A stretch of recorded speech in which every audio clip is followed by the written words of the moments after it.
Ya baik rekan-rekan, jadi kemarin ada penangkapan ya dan laporan dari Kapolsek, kemudian melaporkan bahwa telah terjadi aksi curanmor, kemudian TK 308 beserta TK 308 Polsek gabungan melakukan pengejaran. Jadi berawal dari strong point juga backup ya, strong point hunting rescue juga backup. Jadi dari strong point Jarkat tadi melakukan pengejaran, kemudian pengembangan terhadap pelaku atas nama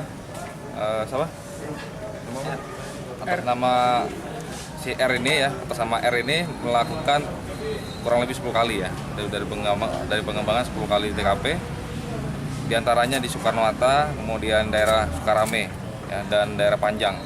Jadi dari pengembangan dari pelaku ini diamankan 1 buah pisau dan 1 buah sepeda motor. Sampai saat ini masih kita kembangkan, dan untuk pelaku kita lakukan tindakan tegas karena berusaha melawan petugas. Jadi ini berkat dari strong point lagi ya, dari strong point dan Jarkat, program dari Pak Kapolresta.